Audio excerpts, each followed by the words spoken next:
সুপ্রিয় দর্শক মণ্ডলী, আপনারা দেখছেন যশোরের রতিরাজ বাড়ি 1। আমরা এই জমি থেকে আজকে আমরা চারা উঠানো হচ্ছে, কারণ এই চারাটা আমরা সুন্দরবন কোরিয়ায় আজ ডেলিভারি দেব। আজ দেবো আছে 3500 পিস, আর এক জায়গায় 800 পিস। এই যে আমরা চারা জমি থেকে উঠালাম। এই যে চারার গায়ে দেখেন কত লতি, দেখেছেন? বাড়ি 1 অরিজিনাল রতিরাজ। এই লতি শুদ্ধ লম্বা এবং কি অত্যন্ত পরিমাণ ধরও লতিতে বেশি পরিমাণ লতি ধর আসে। দেখেন, আমরা সারা বাংলাদেশে সুন্দরবন কোরিয়ায় এই চারা ডেলিভারি দিয়ে থাকি। আর এই যে জমি, এই জমি থেকে চারা উঠানো হচ্ছে। এই দেখেন, এই ফিলিপ থেকে চারা অলরেডি মারা হয়ে গেছে, আর এই ফিলিপ থেকে চারা আমাদের আবার নতুন করে মারতে হবে। এই যে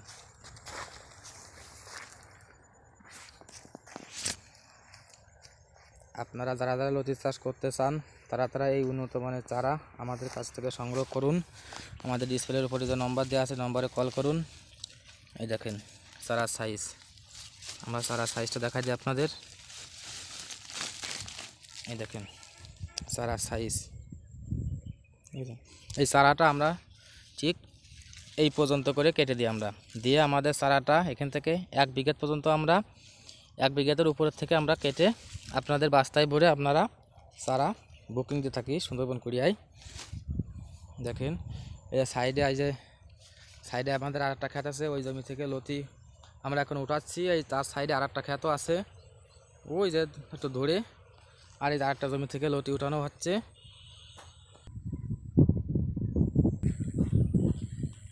আপনারা দেখছেন এই জমি থেকে এবং কি চারাও সংগ্রহ করা হচ্ছে, সেই সাথে কচু চারা, লতি কচু চারাও আমরা সংগ্রহ করছি।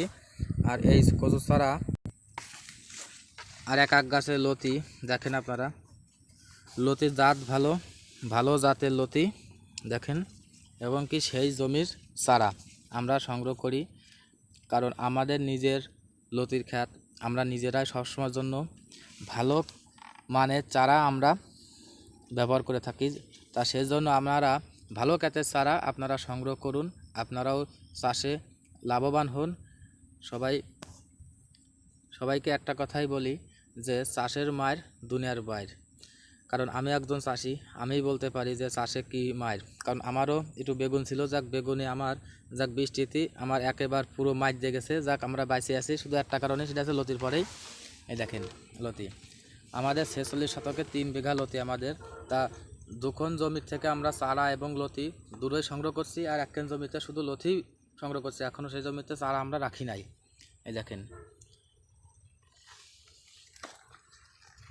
তা ভাই, যারা লতির চাষ করেছেন এবং কি যারা নতুন করে করতে চান, তারা সবাই আমাদের সাথে যোগাযোগ করবেন। লতি এ টু জেড পরামর্শ আমাদের কাছ থেকে নিন, কীভাবে জমি পাক দেবেন, কীভাবে সার ব্যবহার করবেন এবং কীভাবে কী কীটনাশক ওষুধ স্প্রে করবেন, সব কিছু এ টু জেড পরামর্শ আমাদের কাছ থেকে নিন।